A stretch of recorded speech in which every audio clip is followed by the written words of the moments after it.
Hi, loves. Welcome to a new episode of AW Confidential. Today, we're going beyond power and position to meet the man who carries both with quiet strength. Russell Thomas plays Eli on BET's hit series The Oval, a role that dances between, I'd say, uncertainty, pressure, and purpose. But the real Russell, he's thoughtful, he's disciplined, he's a student of resilience, and he'll let me know if I'm lying or not. Leadership and self-awareness. Today, we get to explore the human behind the character, and these are some of my most fun interviews because I get to dig. Hi, Russell. Hello. Are you scared? No, I'm feeling pretty comfortable right now. We'll see All right, what these love it. questions are like. Nah, these are a piece of cake, really.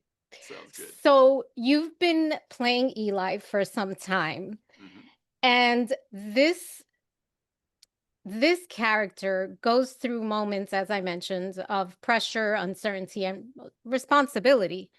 Um, Now you play, is it VP or president, or you play VP, but you stepped into the presidency for a while? Correct. I started off the show as a vice president, and then I got upgraded to the acting president. However, the real president wants his job back, and so that's the point of conflict right now. Oh, this is already fascinating. Yeah. So when you first stepped into his world, into Eli's world, what part of you naturally met the character before anything else? What did Yeah, you connect with? Yeah, I think I connected with Eli's sense of responsibility. And that was the sort of point of contrast with the character who I'm playing against a lot, Hunter, who's the president. Hunter he can be kind of irresponsible or impulsive. He kind of just does what he wants and whatever feels good at the moment. And so I thought, okay, how can I give the audience something different from what they've been seeing from Hunter so far. And so I thought about somebody more responsible and thoughtful. And so I really tried to just play into the contrast with the president at the time. Hmm. Now, Eli operates, bit- I don't want to give too much away, but he's sort of that in between space where he has all these qualities, but he's also flawed, as Uh, all humans are. Yes, when I first came on the show, I was kind of introduced as this like Boy Scout, and then it is revealed later on that I have my own set of problems, and And so I won't give it away, yes, but you're a bad boy, Eli. yes, exactly, but definitely a flawed character. And I remember having to explain this to my mom, who was very committed to the idea of my character being a Boy Scout, and be like, "Look, Mom, there are no good guys on this show. Like everybody has some problems, and when those episodes come out, then you'll understand what I'm talking about." Well, I mean, it's almost it's we're all, no matter how good we are, right? Sure. We're flawed. We're Right, human. We make right, mistakes. right. We mess up from time to time. Now, in our real world, leadership is constantly tested. hmm Has portraying Eli shifted the way you think about power, responsibility, and truth? Because truth is a big one for us. Yeah, for sure. I wouldn't necessarily say it shifted it, but it gave me some space to explore what it means. Um, I, when you're taking on a role, you try to pull from your own experiences. And I've never experienced really being in the White House or being a vice president, so I couldn't really pull from anything like that. But really just playing with the ideas of the sort of uh, different categories of leadership. So you can think of leadership kind of divided into two parts: the sort of title version of leadership, and then the sort of practice of leadership. And so, just because you have the title doesn't mean that you own the respect and the right to lead the people who you are in front of. And so, those are these sort of ideas that I'm playing with as Eli, because in a way, I have um, I have a bit of an inferiority complex as Eli, because I know I'm not really the president and I'm trying to take over this role, even though I believe that I am the person that should be in that role, because I am not appreciating the way that Hunter is doing the job. I feel like I could do a better job, but I know that I am not the actual president. And so kind of playing with those aspects of leadership and how it interplays with your title versus your actual accepted role. Was there anything specific about playing this role? And I mean as a human, because yes, Yeah. Eli is, presidential, but he's also human. Was there anything about his particular character that challenged you to play? The challenge really came in as I was I still remember getting the scripts and finding out some of the juicier details of Eli's behavior. And so when I first got the character and he's the boy scout, I'm like, oh, this is great. I can really relate to this stuff. And then all of a sudden I'm having affairs and doing all these dastardly deeds, and I'm like, wait a minute, what's going on here? And so that was when I really found the challenge of how to lean into those in a way that I felt like would be compelling for the audience and still make sense for Eli as a character. And it turns out he's a little bit more calculating in how he goes about doing what he does. Ooh, juicy. Now, now leadership on screen can be polished, Sure. but leadership in life is messy. What Yes. does authentic leadership look like to you? I I I think that authentic leadership starts with how you govern yourself. Mm. And if you can operate in a way that shows responsibility and trustworthiness and integrity, then you can start to lead by example. And I feel like leadership by example, as opposed to leadership by demand, is much stronger and more powerful in terms of how you motivate the people that you're leading.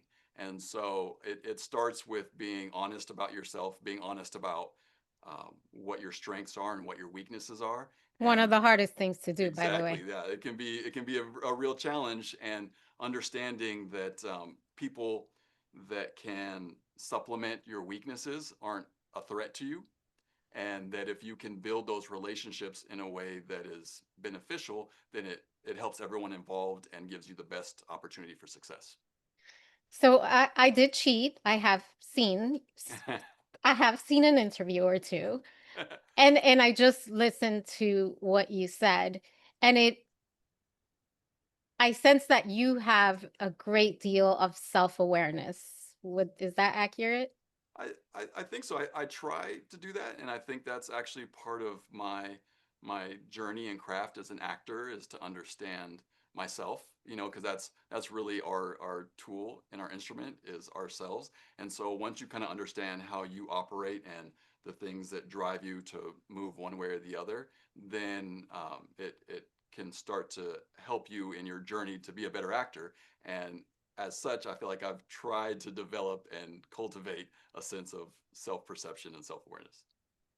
So if I asked you, can you give me 3 words to describe Russell? Let's see. 3 words. Um, Respectful,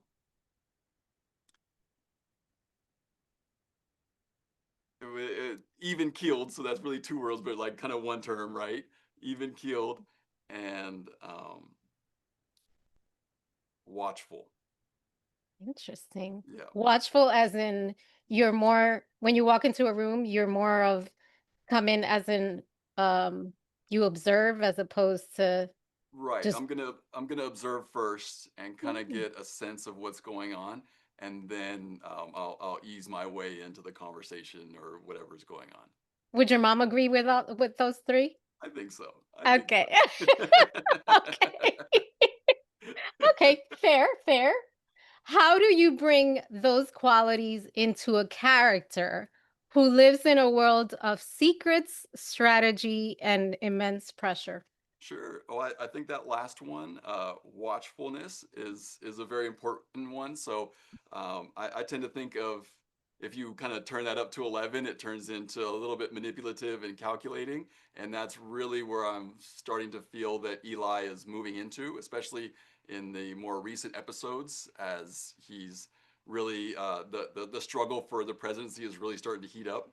And and also in contrast with Hunter, who plays the president, who is so instinctive, and my character is a bit more uh, cerebral, and so it's that Mm. battle of sort of the emotions versus the brain, and so Wow. I try as much as I can to lean into that and to try to imagine how I'm trying to game out every scenario.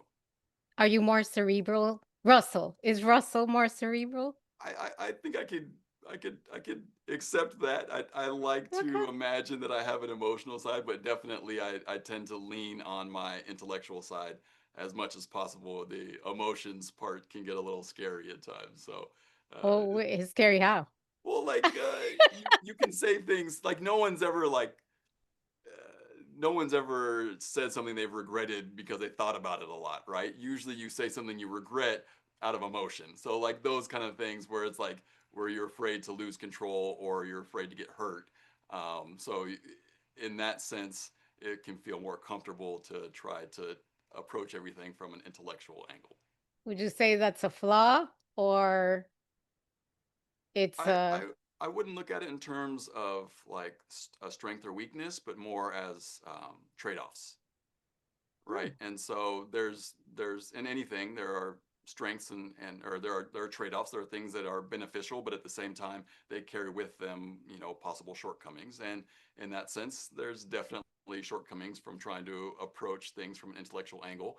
But at the same time, you get a benefit of, reducing the potential to hurt somebody's feelings in a way that you really didn't intend to. thank you for sharing that. You didn't have to, Yeah. but thank you. So you've worn many roles.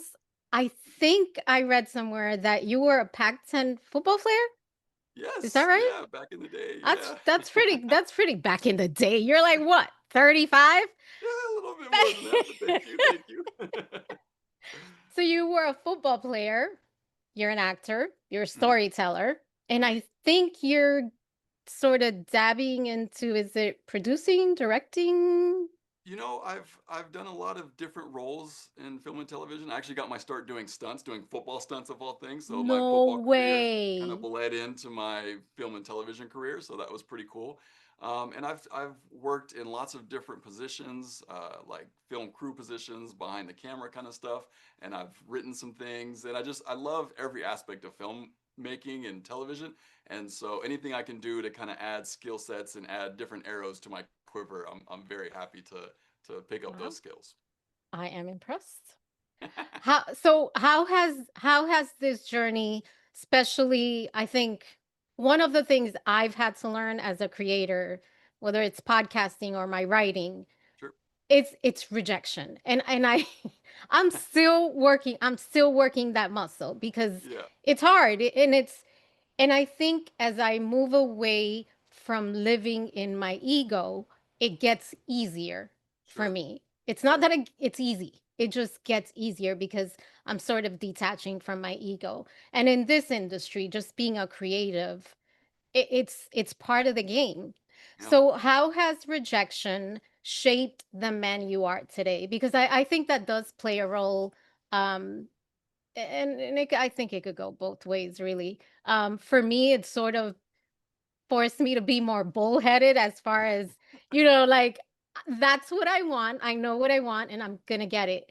So it's made me more intentional. I'm like, no, it's laser focused. How has it shaped you? Um, I think you really hit the nail on the head with the ego detachment. I found in any kind of creative role, whether it's writing, operating camera, acting, doing stunts, that the more committed I am to my ego being satisfied, the greater chance there is for me to be disappointed or frustrated if something doesn't go the way that I want it to. And I find that the more that I can, in your words, detach from that part of my ego, then the better time I have accepting rejection.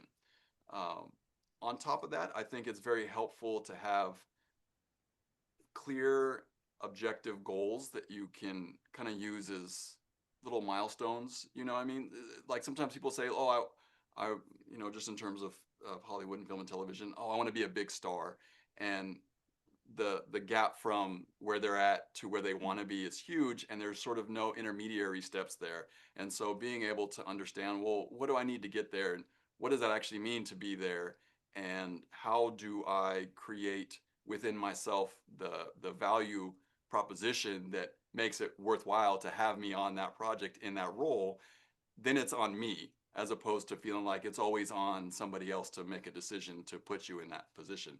And so I found that the more I could develop a discipline of self improvement, then that helped me to feel like I was still moving forward, even though I wasn't necessarily booking every audition.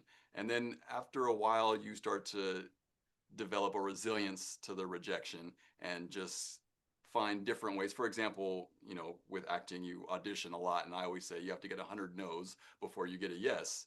And it's really Yep. that those kind of numbers, right? And so you find ways that work for you. For me specifically, it was understanding that the job was the audition. And once I came to that realization, like I got the job. I got the opportunity to audition. I got an opportunity to create a character to work on the scene and take that for what it's worth, as opposed to saying only the actual booking of the role was what made it worthwhile. And so once I started to see the auditions as success, then it made the rejection of not booking it far less salient in terms of what I felt was moving me forward. Wow. But that's taken some learning. It's not you didn't see this from the beginning, I assume. Exactly. I can remember back in the day going to auditions and getting really attached to the idea of booking the role as opposed to just taking the win of getting the audition in the first place. And Wow. at the same time, I think maybe that there's something in playing sports and having that you develop a muscle of discipline, and that can help to give you kind of the strength to persevere through these challenging rejection and not booking auditions and stuff like that.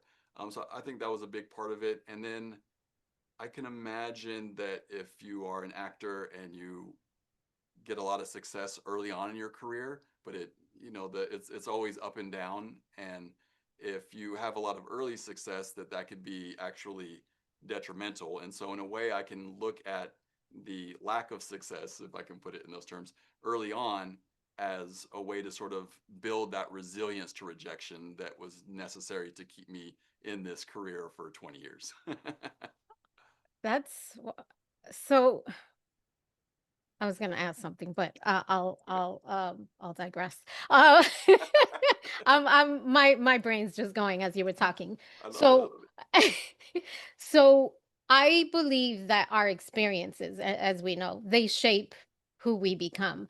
But Mhm. I also think the people around us help us sort of during that trajectory.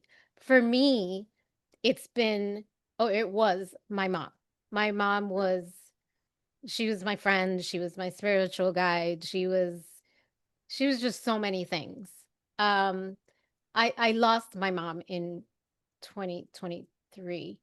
Oh, Um, yeah. and I do mention her a lot in interviews because I believe she's part of me, Sure. and she's shaped the woman that I'm still becoming. Uh, but she's also helped me shape the discipline I have, the grit, my voice. Um, she's been amazing. And I believe that every person, especially people that are strong, resilient, that have had a lot of life experience, there's got to be a foundation. Yeah. Um, who has helped shaped Russell today? Oh, well, I was gonna say how you stand in yourself today, I think is better said. I can relate to looking up to a parent in that role. And for me, I also lost my dad in 2023. And I'm sorry. so, yeah, um, I, I look at his influence on my life and who I am, and I see so much of him in me. And so, in the same way that I said I'm a quiet person I observe, that is totally my dad. That's why I think my mom would agree with that. That's totally my dad. He's quiet, and then once he does say something, it's usually something that's like, oh wow, okay, you think he wasn't paying attention. He's from Louisiana, and we would call him the Gator. And in the way that the gator just has like the two little eyes and going across the lake, and you never know what they're doing. You think they're not paying Oh attention, boy. and then all of a sudden there it is, right? And so that's the way that we always kind of characterized him. And he had such strength and discipline. And really, when I'm kind of struggling with anything and I'm really digging down deep, it's his voice and his face that I see and hear, that pulls me through in those moments. And so, really, if I'm thinking, who that person is, it's a lot of it's going to be my dad. And at the same time, they're such different people, but my mom is very like bright and cheerful and talkative, and so I get so much support and joy from her. And so really that combination for me has really just been the perfect storm of support. So Wow. it's a mix between the two of them. But yeah, my dad is really, I see a lot of I see a lot of him in me. Well, I'm sure your parents are very proud. And thank you for sharing that. Yeah. So, one of the things that I love to do at Hmm. the end of the show is drop some truth bombs. And we've we've had a lot of truth here. But people see you in a position of power on screen. Yeah. You command steadiness and presence. But when all the lights are off and it's just Russell, what's a truth that you're learning about yourself right now? One you think that more men should feel safe saying out loud. What would that be?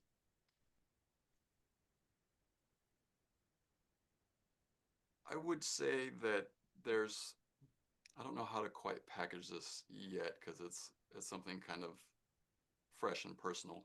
But the something about the value of relationships, and specifically a romantic relationship. I got divorced a couple years ago, and so, as you know, in the context of what I'm discovering about myself that maybe I didn't always know, is that I'm not somebody that really feels lonely very easily, but I really am starting to, as I'm going through life kind of on my own, really starting to understand the importance of having somebody in my life, on that level. And it's one thing to have friends, and I have so many amazing friends, but I'm really starting to see the importance. And I think maybe also in context of my dad passing, and um, seeing my mom trying to rediscover what it means to live on her own, kind of thing. We've been doing this at the same time, really. Wow. And so really, um, having a different connection and greater value for that romantic connection. Yeah. Yeah, I'm not sure Wow. if I packaged that quite the way. No, I no, hadn't really thought no, about it in those terms, you, but that's, yeah. no, you actually, we'll talk off camera, thank you for sharing that. I can relate more to that than you know, but we'll talk. Okay. Okay. Russell, thank you so, so much for sharing your personal story, for taking the time to be here today. I'm so grateful. Can you just share with us how we find, I think it premiered already, I think. Yeah, so we're releasing new episodes of season 6, and you can find that on BET, and that's at 9, 8 Central. Awesome. And your socials, I'm sure a lot of people want to find you. Yeah, sure. So I don't do a whole lot of social media, but I'm working on that, and You need it's to work. That's marketing. It's marketing. I get it. I get it. It's just I'm more of the quiet person. I like to observe, and so that's me being like getting in the spotlight. And so I'm like, that's not me. But I at any know. rate, Russell Thomas, what is it? Russell Thomas official. I just changed it on Instagram. So I pretty much just do Instagram, and then that's a good place for me to interact with the fans of the show. Awesome. Well, thank you so much. Thank you. Now, I have to say, the discipline, the curiosity, the heart, the man behind the character, Thank you. I'm pleasantly surprised. Thank you for Oh, sharing so much. thank you. Power doesn't just come from a title. It comes from the truth that you stand in. Yeah. And Russell has shared quite a bit of truth. Thank you. He Mhm. reminds us that even the strongest leaders are humans first. So remember that, loves. And thank you for joining us on today's episode of AW Confidential. Talk to you soon, loves. Bye.